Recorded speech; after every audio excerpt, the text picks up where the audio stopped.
للہ رب العالمین والصلاة والسلام علی سید الانبیاء والمرسلین بتوفیق اللہ رمضان کا مہینہ اللہ تعالیٰ نے سایہ فگن کر دیا ہے اور ہمارے پاس سب سے پہلی کلاس ہے آج ہماری سلسلۃ الاحادیث الصحیحہ کی، اور اللہ سے امید ہے کہ اللہ تعالیٰ ہماری کوششوں کو قبول فرمائے گا۔ جو میں چلتے چلتے ذکر کر دوں کہ کہ یہ جو کلاس ہے ہماری یہ ہماری پچھلے سال کے رمضان کے دورہ قرآن کے بعد ہم نے شروع کی تھی۔ اللہ تعالیٰ ہماری کوششوں کو قبول فرمائے۔ چلیے جی آ جائیے، ہم آج حدیث پڑھنے لگے ہیں۔ ابھی آپ کھول لیجئے حدیث 3739، 3739، ٹھیک ہے؟ یہ ذرا میں حدیث دوبارہ پڑھنا چاہتی ہوں۔ یہ ہمارا پیج بنے گا 425، اور جو ہے ہماری حدیث ہے 3739۔ ابھی آپ ذرا اس کو چینج کر دیجئے تو میں پڑھتی ہوں۔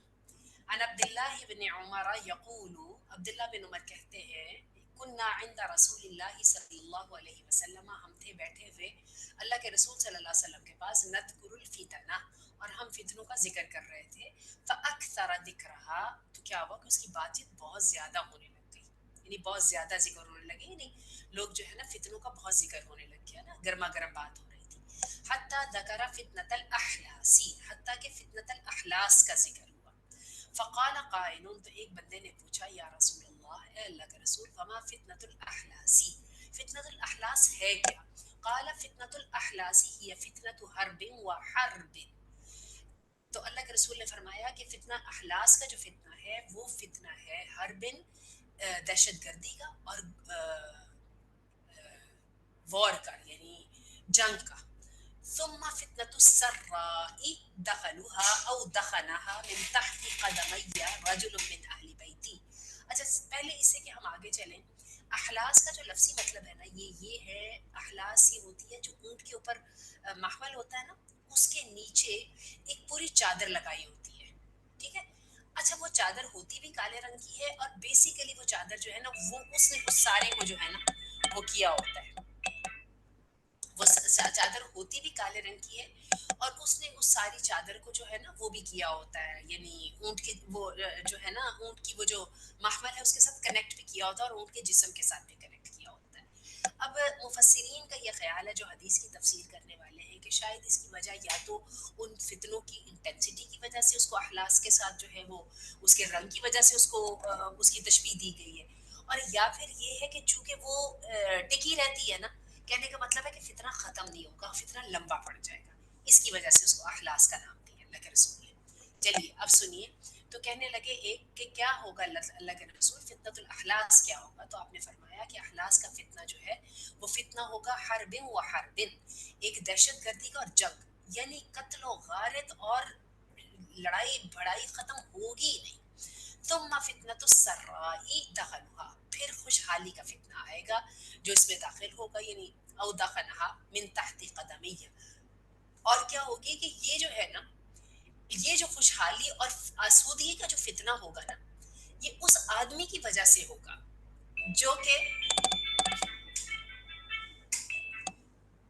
اس آدمی کی وجہ سے ہوگا جو کہ اپنے آپ میں دعویٰ کرے گا کہ وہ میرے اہل بیت میں سے ہے، حالانکہ وہ میرے اہل بیت میں سے نہیں، ولیس منی انما ولی المتقون، کیونکہ میرے جو دوست ہیں وہ صرف متقین ہیں۔ اچھا اب یہ ہے کہ کئی مفسرین نے جو اس کی تفسیر کی ہے نا وہ بڑی عجیب طرح کی ہے۔ انہوں نے کہا کہ سب سے پہلے تو اللہ کے رسول کا زمانہ ہوگا، اور اس کے بعد وہ جو رسول صلی اللہ علیہ وسلم کے بعد وہ جو زمانہ آیا ہے نا اپنا جس میں اہل بیت کے ساتھ لڑائیاں ہوئی ہیں، سیدنا حسین کا قتل ہوا ہے، پھر اس کے بعد وہ واقعہ حرہ ہوا ہے، یہ جو ہے نا یہ دہشت گردی اور جو ہے نا جنگ کا زمانہ ہے۔ امیر معاویہ اور سیدنا علی کے درمیان میں جنگ صفین ہوئی، جنگ جمل ہوئی، وغیرہ وغیرہ، ٹھیک ہے؟ اچھا اب یہ ہے کہ یہ ساری جنگیں اس کے بعد ہونے کے بعد ایک عرصہ جو ہے نا وہ خوشحالی کا بھی آئے گا۔ اچھا اس کے بارے میں مفسرین کا یہ کہنا ہے کہ شاید اس سے مراد جو ہے نا بنو امیہ کے دور میں جو ہے نا جو بہت زیادہ اسلام کی ایکسپینشن بھی ہوئی، اور پھر بہت زیادہ اس کی جو ہے نا فتوحات بھی ہوئیں، اور بہت زیادہ مال و دولت بھی آیا، اور چونکہ بنو امیہ جو ہیں وہ بھی اپنے آپ کو کلیم کرتے ہیں اللہ کے رسول صلی اللہ علیہ وسلم کے خون سے ہی، حالانکہ ان میں سے جو غلط کرنے والے ہیں ان کا اللہ کے رسول نے ان کے ساتھ برات کا کر دیا، اعلان کر دیا، کیوں؟ اس لیے کہ انما ولی المتقون، اللہ کے رسول نے فرمایا کہ میرے جو دوست ہیں وہ صرف صرف متقون ہوں گے. ثم يصطلح الناس على رجل كورك على ضلع. اچھا جی، اس کے بعد کیا ہے کہ لوگ جو ہیں، میری آواز کلیئر آ رہی ہے نا سب کو؟ کوئی مسئلہ تو نہیں ہے؟ یہ آ رہی ہے. چلیے ٹھیک ہے. اچھا جی، اس کے بعد کیا ہے کہ اللہ کے رسول نے فرمایا ثم يصطلح الناس على رجل كورك على ضلع. پھر لوگ جو ہے نا وہ ایک ایسے شخص کے اوپر صلح کریں گے کہ ایک جو کولا ہے نا وہ پسلی کے اوپر ہوگا. یہ بیسیکلی ایک محاورہ ہے، کیونکہ کولا کبھی بھی پسلی کے اوپر نہیں ہوتا. یعنی کہنے کا مطلب یہ ہے کہ وہ بندہ جو ہے وہ بادشاہت کے لائق نہیں ہوگا. اس سے مراد جو ہے وہ بنو عباس ہو سکتے ہیں. ٹھیک ہے. ثم فتنۃ الدہیمائی، اور پھر اس کے بعد جو ہے نا ایک بھیانک آفت والا فتنہ پیدا ہوگا. لا تدعوا احدا من هذه الامه الا لطمته لطمه. اور کیا ہے کہ یہ جو فتنہ ہے یہ میری امت کے ہر بندے کو ہلا دے گا. اچھا، اس سے مراد جو ہے نا ان کا وہ جو چنگیز خان نے جو تھا، ہلاکو خان نے جو مسلمانوں پہ کی امپائر پہ حملہ کیا تھا نا، اور بغداد کا جو ہے فال ہوا تھا، جس کے بعد جو ہے مسلمانوں کی بادشاہت باقی نہیں رہ گئی تھی، امپائر باقی نہیں رہ گئی تھی. لیکن اتنا ہوا کہ وہ جو چنگیز خان اور وہ جو ہلاکو خان کی جو تھے تاتاری جو تھے مل گئے کعبے کو پاسما صنم خانے سے. یہ جو تاتاری ہیں یہ خود مسلمان ہو گئے تھے. پھر انہی تاتاریوں میں سے نکلی سلطنت عثمانیہ بھی، اور انہی تاتاریوں سے نکلی وہ بھی سلطنت جو ہے اپنی مغلوں کی بھی. ٹھیک ہے، یہ انہی کے ساتھ ہی منگولوں کے ساتھ ان کا تعلق تھا. چلیے، تو اللہ کے رسول نے فرمایا کہ پھر ایک فتنہ دہائی ماں کا ہوگا جو میری امت میں سے کسی کو بھی نہیں چھوڑے گا، اور کیا ہے وہ ہر ایک کو ہلا کے رکھ دے گا. فَإِذَا قِيلَ، یہ جو ہلا کے رکھ دینے کی بات ہے نا، جب ہلاکو خان بغداد فال ہوا ہے نا، تو وہاں پہ جو اس نے ظلم کیا ہے نا، کھوپڑیوں کے مینار بنائے ہیں، اور جو ہے نا لائبریریاں ختم کر دیں، اور بغداد کی گلیوں میں خون بہنے لگ گیا، دریائے دجلہ کا جو پانی ہے وہ لال ہو گیا. پھر اس کے اندر جو ہے نا کتابیں ضائع کر دی، وہ جو اتنا بڑا علمی ذخیرہ تھا اس کو ختم کر دیا. اور کیا ہے کہ بہت زیادہ جو ہے نا اس نے قتل و غارت کی. ٹھیک ہے، تو اس سے شاید مراد وہی ہے. فَإِذَا قِيلَ، تو پھر جب یہ کہا جائے گا نا انقطعت تمادت، اور یہ فتنہ ایسا ہوگا کہ لگے گا کہ ختم ہو گیا، لیکن جب دوبارہ وہ حد سے بڑھ کے سامنے آ جائے گا. اچھا، میں آپ کو بتاؤں، یقین کیجئے کہ آج کل یہ جو ہو رہی ہے نا یہاں پہ وار، یہاں ایک منٹ دیجیے گا.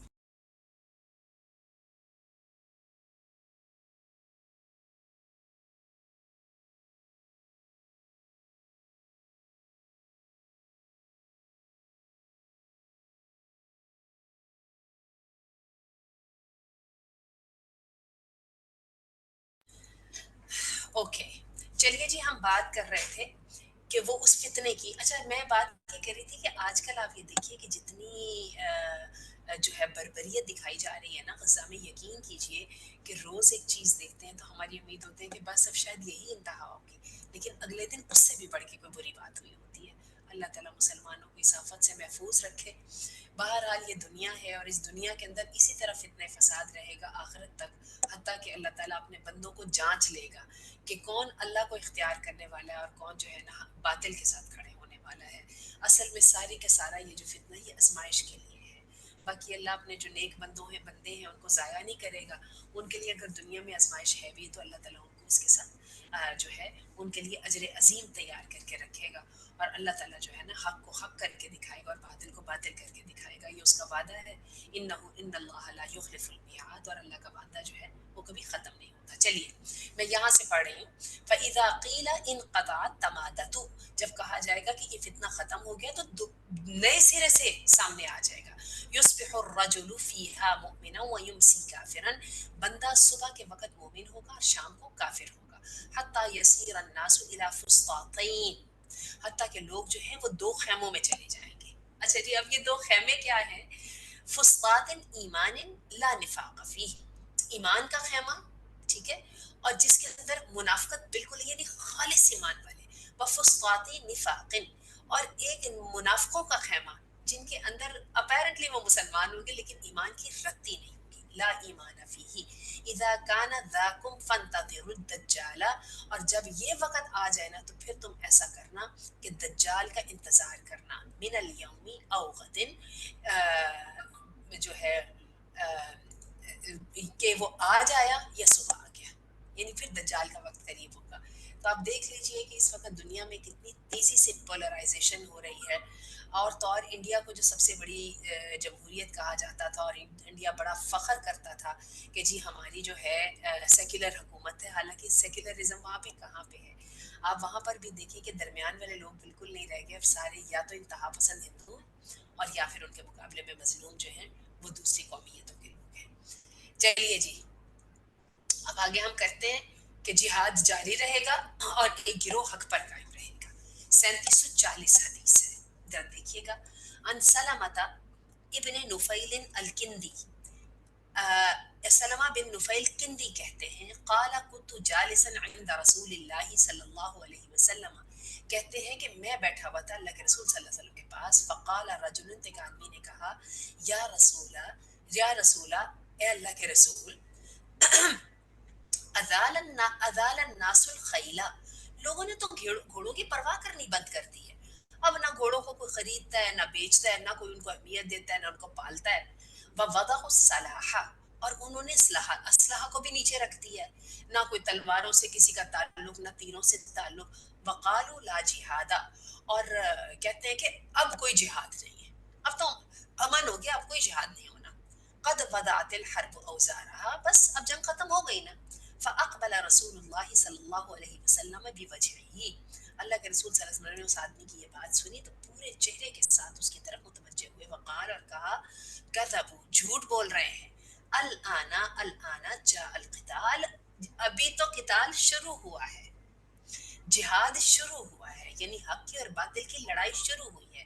ولا یزال من امتی امت، اور ہمیشہ میری امت میں ایک جماعت ہوگی جو لڑائی کرتی رہے گی حق پر، ویزیغ اللہ لہم قلوب اقوام، اور کیا ہوگا کہ لوگوں کے دلوں میں ان کے لیے اللہ تعالیٰ ٹیڑھ پیدا کر دے گا، یعنی لوگ ان سے لڑائی کرتے رہیں گے۔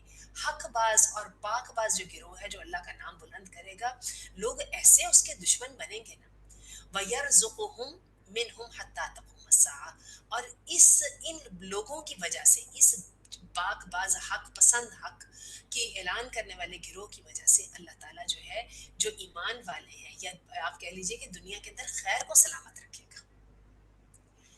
یعنی کہنے کا مطلب ہے کہ ان گروہوں کی مخالفت بھی ہوتی رہے گی، لیکن ان گروہوں کی برکت اتنی زیادہ ہوگی کہ اللہ تعالیٰ جو ہے ان کی وجہ سے انسانوں میں خیر سلامت رکھے گا، حتیٰ تقوم الساعہ، حتیٰ کہ قیامت قائم ہو جائے گی، یعنی قیامت تک یہ والا جو ہے نا جہاد باقی رہے گا۔ اور آپ دیکھ لیجئے ہر خطے میں دیکھ لیں، آپ کو ایک نہ ایک آدمی نظر آئے گا جو بیچارہ اللہ کا نام لے رہا ہے، جس کو جیل میں بند کر دیا گیا ہے، جس کے اوپر مقدمے ڈال دیے گئے ہیں، جس کے گھر والوں کو اور جس کی اولاد کو جو ہے وہ پریشان کیا جا رہا ہے، اور جس کو مارا، کئی لوگوں کو تو مار ہی دیا جاتا ہے، اور ایسے لوگ کوئی کم نہیں ہے۔ ہمارے اپنے پاکستان میں اس وقت کتنی مثالیں ہیں۔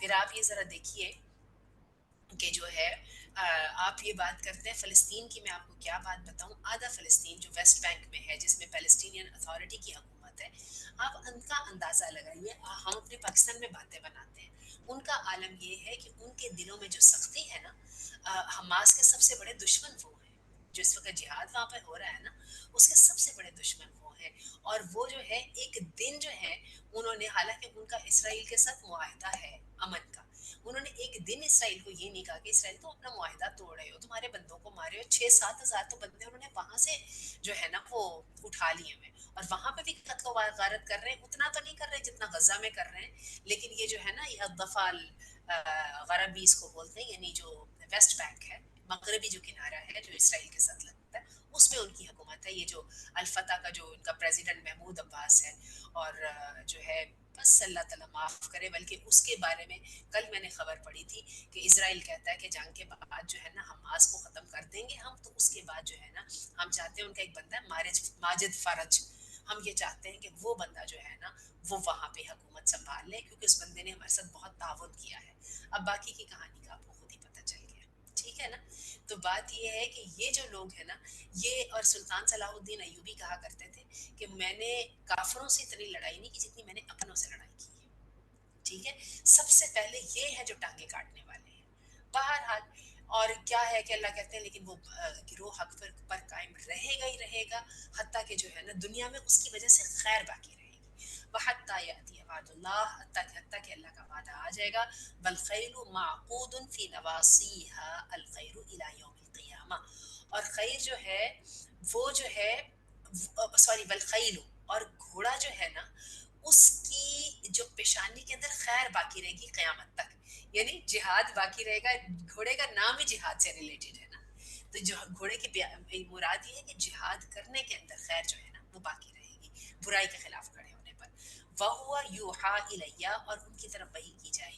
وَهُوَ يُوحَىٰ إِلَيَّ، اور میری طرف وحی کی گئی ہے. انی مقبوض غیر ملبث، کہ میں تو چلا ہی جاؤں گا. یعنی اللہ کے رسول نے فرمایا کہ مجھے اس بات کا پتہ ہے، اللہ نے مجھے بتا دیا ہے کہ میں نے اس دنیا سے چلا جانا ہے، میں نے یہاں پہ کوئی ہمیشہ تو نہیں ٹھہرنا. وَأَنْتُمْ تَتَّبِعُونِّي أَفْنَادًا، اور جو تم سارے کے سارے ہو تم گروہوں کی صورت میں اسی طرح میرے پیچھے آؤ گے. موت آ جائے گی پھر دوسرا گروہ اس کی جگہ لے لگا، وہ چلا جائے گا اس کی جگہ پہ دوسرا گروہ پہ پیچھے لے جائے گا. یضرب بعضکم رقاب بعض، اور تم ایک دوسرے کا خون کرو گے. وَوُقُرُ دَارِ الْمُؤْمِنِينَ بِالشَّامِ، اور یاد رکھنا کہ اصل جو مومنین کا گھر ہے نا وہ شام میں ہے. اب اس حدیث میں آپ ذرا پیشین گوئیاں دیکھیں. شام کی اس وقت جو ہے نا جنگ، در حقیقت وہ اس وقت جو ہے نا جنگ ہے جس کا تعلق پوری دنیا کی جو ہے نا وہ نقطۂ جنگ یہ بننے جا رہا ہے. فلسطین اس زمانے میں تو شام کا حصہ تھا، آج شام سے الگ ہے لیکن بالکل شام کے ساتھ لگتا ہے. اللہ اکبر کبیرہ. یہ قیامت کے فتنے ہیں، اور یہ جو فتنے ہیں آپ دیکھیے کہ نبی نے کیسی ترتیب کے ساتھ جو ہے نا ان کی تفصیل بتائی ہے. چلیے دیکھیے، کیا قاتل کی توبہ مقبول ہے؟ قاتل کی توبہ قبول اللہ کر لے گا؟ عن ابن عباس، یہ حدیث نمبر 3741، 3741 ہے. عن ابن عباس، ابن عباس کہتے ہیں انہو سألہو، کہ پوچھا ان سے سوال کرنے والے نے. فقالا، ٹھیک ہے، اور انہوں نے پوچھا، سوال کیا پوچھا؟ یا ابا العباس، اے عبداللہ بن عباس، ابا العباس، ٹھیک ہے. حل للقاتل من توبت، کیا قاتل کے لیے بھی توبہ ہے؟ یعنی اتنا جس نے بڑا گناہ کیا، قرآن مجید میں کلیئرلی آتا ہے نا کہ جو کافر، جو قاتل قتل کرتا ہے اللہ تعالیٰ اس کو جو ہے نا پھر جہنم میں ڈالیں گے اور وہاں سے وہ کبھی نہیں نکلے گا. خالدن فیہا، ٹھیک ہے نا. یہ جو خالدن فیہا کا لفظ ہے نا یہ بہت خطرناک ہے. ٹھیک ہے، تو اس کا کیا نام ہے جو ہے نا، تو اس آدمی نے پوچھا کہ یہ بتائیں کہ ابو العباس، کیا قاتل کی بھی توبہ قبول ہو سکتی ہے؟ یعنی وہ بھی توبہ کر سکتا ہے؟ فقال ابن عباس کالمتعجب من شأنہ، تو ابن عباس نے بڑا حیران ہو کے اس سے پوچھا، ماذا تقول، تم کیا کہہ رہے ہو؟ فاعاد علیہ مسئلتہ، اور تو پھر اس نے کیا کیا، اس نے اپنا سوال دوبارہ دہرایا. فقال لہو ماذا تقول، اب تو کہا، ابن عباس نے کہا، لہو اسی کو کہا، جواب دیا، ماذا تقول، تم کیسی باتیں کر رہے ہو؟ مرتین اور ثلاثن، کہنے کا مطلب یہ تھا کہ قاتل کی توبہ کیسے قبول ہو سکتی ہے؟ مرتین او ثلاثن، دو مرتبہ یا تین مرتبہ، یعنی دو تین مرتبہ اس نے سوال کیا. اور عبداللہ بن عباس نے آگے سے حیران ہو کے کہا کہ ایسے کیسے ہو سکتا ہے؟ ثم قال ابن عباس، پھر کہا ابن عباس نے، انا لہ التوبہ، اس کی توبہ کیسے قبول ہوگی؟ سمعت نبیکم صلی اللہ علیہ وسلم، میں نے سنا تمہارے نبی صلی اللہ علیہ وسلم سے، یقول، وہ کہتے تھے، یأتی المقتول متعلقا رأسه بإحدى یدیہ، کہ آئے گا مقتول اس نے لٹکایا ہوگا اپنے سر کو اپنے دونوں ہاتھوں میں سے ایک پر، متلببا قاتلہ بیدہ الاخری، اور دوسرے ہاتھ سے اس نے گریبان پکڑا ہوگا اپنے قاتل کا دوسرے ہاتھ سے. تشخبو اوداجہ، اور وہ کیا کرے گا کہ وہ جو مقتول کی جو اوداج کہتے ہیں کہ جو گلے کی رگیں نہیں ہوتی ہیں ان میں سے خون ابل ابل کے بہ رہا ہوگا. حتی یأتی بہ العرش، اور وہ قاتل کو پکڑ کے گھسیٹتا ہوا عرش کے پاس لے آئے گا. فیقول المقتول، تو پھر کہے گا مقتول، رب العالمین، اللہ رب العزت کو، ھذا قتلنی، اس نے مجھے قتل کیا تھا. فیقول اللہ للقاتل، تو اللہ کہے گا قاتل کو، تعست، تو تباہی ہو گیا، تیرا تو ککھ نہ رہا. وَيُذْهَبُ بِهِ إِلَى النَّارِ، اور اسے جہنم کی طرف بھیج دیا جائے گا. اس وقت وطن عزیز میں اور اس وقت امت میں مسلمانوں کا مسلمانوں کے ہاتھ جو قتل ہے وہ کتنا بڑا ہے. آپ کو میں بتاؤں، یقین کیجئے کہ اس وقت غزہ کی جو صورتحال ہے اس کے اندر ہر چیز جو ہے نا وہ ڈھکی پڑی ہے، ورنہ اس وقت سودان میں جو ہو رہا ہے نا اس میں غزہ سے زیادہ تباہی ہو رہی ہے، اور تکلیف یہ ہے کہ وہاں پہ مسلمان کا گلا کاٹ رہا ہے۔ اس وقت جو سیریا میں ہو رہا ہے نا، میں نے آپ کو یاد ہوگا کہ پچھلے سیشن میں یہ بتایا تھا کہ سیریا کی اس وقت یہ کیفیت ہے کہ سیریا کے جو قیدی لبنان وغیرہ میں ہے نا، جب ان کو آزاد کر کے سیریا کی طرف بھیجتے ہیں لوگ خودکشیاں کرنے پہ آ جاتے ہیں، کیونکہ ان کے ساتھ جا کے بہت برا سلوک ہوتا ہے۔ اس سے بہت بہتر ہے کہ وہ یہاں پہ جو ہے نا جیلوں میں رہ جائے۔ آپ اندازہ کیجئے کہ اس وقت خون مسلم جو ہے وہ سب سے زیادہ جو بہہ رہا ہے مسلمانوں کے ہاتھوں میں بہہ رہا ہے۔ ابھی کچھ دیر پہلے کی بات ہے، جب صدام حسین زندہ تھا تو اس وقت ایران اور عراق کی جو آپس میں جنگ ہوئی تھی، 8.5 سال یہ جنگ جاری رہی تھی، ٹھیک ہے؟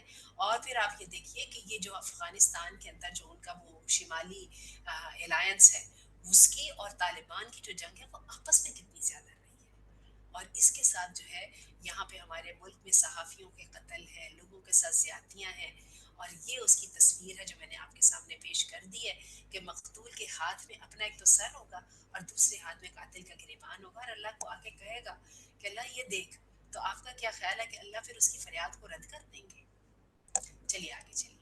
عن انس، انس کہتے ہیں قال قال رسول اللہ صلی اللہ علیہ وسلم، رسول اللہ صلی اللہ علیہ وسلم نے فرمایا اب اللہ ان یجعل، اللہ نے انکار کر دیا ہے کہ وہ کرے گا کسی قاتل کے لیے المؤمنی توبہ، کہ کسی اللہ نے کسی مومن کے قاتل کی توبہ قبول کرنے سے انکار کر دیا ہے۔ اللہ کر سکتا ہے لیکن اللہ نے کرنا نہیں ہے۔ چلیے جی آگے دیکھیے، ایک حدیث اور پڑھ لیتے ہیں اور پھر بس کرتے ہیں۔ حدیث نمبر 3743۔ رمضان کی وجہ سے میں نے بھی ذرا آج اچھی تیاری بھی کی ہے، اور سب سے بڑھ کے یہ کہ مجھے اچھا انٹرنیٹ اور اچھا کمپیوٹر مل گیا، یہ سب سے بڑے اللہ نے میرے پہ احسان کیا ہے۔ اللہ سے دعا ہے اللہ تعالیٰ ہمارے نیک کاموں میں برکت ڈال دے، آسان کر دے، اور جو حق کی آواز کو جو ہے نا وہ اگلے لوگوں تک پہنچائے، اور ہمارے لیے جو ہے اٹینڈ کرنے والوں کے لیے اور بولنے والوں کے لیے اللہ تعالیٰ اس نیکی کے عمل کو قبول فرما لے۔ چلیے جی، عن زید بن ثابت، زید بن ثابت سے روایت ہے، قال کہتے ہیں لما نزلت هذه الآية التي في الفرقان، جب یہ آیت نازل ہوئی جو سورہ فرقان کی ہے، والذین لا يدعون مع الله إلها آخر ولا يقتلون النفس التي حرم الله إلا بالحق، کہ وہ لوگ جو اللہ کے علاوہ کسی کو معبود نہیں بناتے اور وہ کسی کام نفس کو قتل نہیں کرتے جس کی کو اللہ نے حرمت کی ہے۔ کسی انسان کو قتل کرنا جائز نہیں ہے الا بالحق، مگر ساتھ حق کے۔ اور حق میں کون سی چیزیں ہیں؟ تین چیزیں ہیں۔ ایک وہ بندہ جو مسلمان ہونے کے بعد کافر ہو گیا، ایک وہ جس نے کہ ایک وہ ہے جس نے کہ جو ہے اپنا اس کا کیا نام ہے شادی شدہ زانی جس نے زنا کیا، اللہ کے قانون کو توڑا، اور ایک وہ ہے کہ جس نے جو ہے کسی مومن کو ناحق قتل کیا، ٹھیک ہے؟ کسی بھی چیز کا بدلہ جو ہے قتل نہیں ہے، اس کو قتل کیا جائے گا قصاص کے اندر۔ اچھا، تو کیا ہے کہ مومنین کی نشانیوں میں سے ایک نشانی ہے وہ کسی مومن کو قتل نہیں کرتے۔ عجبنا للینھا، ٹھیک ہے؟ تو زید بن ثابت کہتے ہیں کہ ہمیں اس آیت کے اندر جو بڑا اس کو نرم سے انداز میں بتایا گیا ہے نا، ہمیں اس میں بڑی حیرت سی ہوئی۔ فلبثنا ستۃ اشہر، تو ہم 6 مہینے گزر گئے۔ ثم نزلت التی فی النساء، اور پھر نازل ہوئی وہی آیت جو سورۃ النساء میں آیت ہوئی ہے، ومن یقتل مؤمنا متعمدا فجزاؤہ جہنم خالدا فیہا وغضب اللہ علیہ ولعنہ، کہ جس نے قتل کیا کسی مومن کو جان بوجھ کر تو اس کا بدلہ ہے جہنم جس میں وہ ہمیشہ رہے گا، اور اللہ کا غضب ہوگا اس پر اور اللہ کی لعنت بھی۔ حتی فرغا، یعنی یہ آیت آخر تک یہ ہے۔ تو جناب والا دیکھ لیجئے، اس وقت یہ ایجنسیاں جو ہیں میں کہتی ہوں لوگوں کو اٹھا اٹھا کے لے کے جاتی ہیں، لوگوں کی کمریں توڑتی ہیں، کتنے اس وقت صحافی قید ہیں صرف اس بنا پہ کہ ان کا جو بیانیہ ہے یا ان کا جو نیریٹو ہے وہ حکومت کے مطابق نہیں ہے، اور کتنے لوگوں کو جو ہے پکڑا گیا ہے ان ریلیوں کے درمیان، کتنے لوگوں کے اوپر گولیوں سے حملہ کیا گیا ہے، کتنے لوگوں کو مارا گیا ہے۔ اچھا جی، ذرا دیکھیے گا، اب یہ سمجھ آ گئی ہے کہ جس نے قتل کیا نا ناحق، جس کو وہ ثابت نہ کر سکے گا، اور سب سے بڑھ کے یہ بندہ جزوی ذاتی طور پہ نہیں کر سکتا، اس کو قانون کے سپرد کرنا ہے، اور آپ یہ دیکھیے کہ قانون کے سپرد تو کیا ہی نہیں نہ جاتا، ٹھیک ہے؟ اس وقت بھی آپ دیکھیں پاکستان کی جیلوں میں 9-10 ہزار لوگ ہیں جن میں سے کسی پر مقدمہ نہیں چلایا جا رہا، اور کیسے کر کے ان کو جو وہ کیا جا رہا ہے. مصر میں بھی یہی حالات ہیں. اور آپ دیکھ لیجیے اس وقت جہاں جہاں میں نے سوڈان کی اور سیریا کی آپ کو بات بتائی ہے، وہاں پر اتنی بڑا فتنہ اس وقت ہے، اللہ معاف کر دے. اچھا جی، چلیے جی، ٹھیک ہے. باقی ایک بات میں آپ کو ضرور کہوں گی، وہ یہ بات ہے کہ یہ ٹھیک ہے کہ اللہ تعالیٰ نے کہہ دیا کہ جو قتل کرے گا وہ ہمیشہ ہمیشہ رہے گا، لیکن ہمیں اپنے اللہ کی رحمت پر امید ہے، اس لیے کہ اس نے خود ہی یہ بات کہی ہے نا کہ جس نے شرک نہ کیا اس کے میں باقی کے گناہ معاف کر دوں گا. تو ہمیں اللہ سے توبہ کی امید ہے. تو توبہ کا در کھلا ہے. صرف توبہ سے مایوس وہ آدمی ہے جس کا یہ عالم ہے کہ وہ جو ہے نا ایمان ہی نہیں لا سکا، جو اپنے رب کو رب ہی نہیں مان سکا. چلیے جی، ختم کرتے ہیں بتوفیق اللہ. اب حدیث نمبر 44 سے انشاءاللہ شروع کریں گے. تو سبحانک اللہم و بحمدک، اشہد ان لا الہ الا السلام انت، علیکم میم. استغفرک و اتوب الیک. جی بتائیے. جی میم ایک آپ سے ایک والا کوشچن ادھر ہی پوچھنا تھا استغفار کا کہ سید الاستغفار وہ کون سی دعا ہے؟ استغفر اللہ الذی لا الہ الا هو الحی القیوم واتوب الیہ. نہیں، سید الاستغفار کے نام سے آپ گوگل پہ ڈالیں گے نا تو آپ کو فوراً ترجمے سمیت وہ دوسرے نا امیجز میں دعا آ جائے گی. اللہ کے رسول صلی اللہ اللہ علیہ وسلم نے فرمایا اللہم انت ربی لا الہ الا انت خلقتنی وانا عبدک وانا جی علی عہدک ووعدک ما استطعت اعوذ بک او من شر ما صنعت وابوء لک بنعمتک علی وابوء بذنبی فاغفر لی فانہ لا یغفر الذنوب الا انت. یہ جو ہے اللہ کے جی رسول نے فرمایا جس بندے سے گناہ ہو جائے وہ 2 رکعتیں پڑھے اور اس کے بعد یہ دعا پڑھے تو اللہ تعالیٰ اس کو معاف کر دیں گے. اسی طرح جو ہے جو بندہ صبح یہ دعا پڑھتا ہے تو اللہ اگر اس کی موت ہو جاتی ہے تو اللہ جی تعالیٰ اس کو بخش دے گا، اور رات کو پڑھ کے سوتا ہے تو اگر اس کی صبح تک میں موت ہو جاتی ہے تو اللہ اس کے گناہوں کو معاف کر دے گا. جی جزاک اللہ میم. چلیے جی، اور اپنے جو ہے کوشچنز جو ہے نا گروپ پہ بھیج دیا کریں تو بڑا اچھا لگے گا ان کے آنسر دینا. السلام علیکم ورحمۃ اللہ. وعلیکم السلام. بارک اللہ فیک.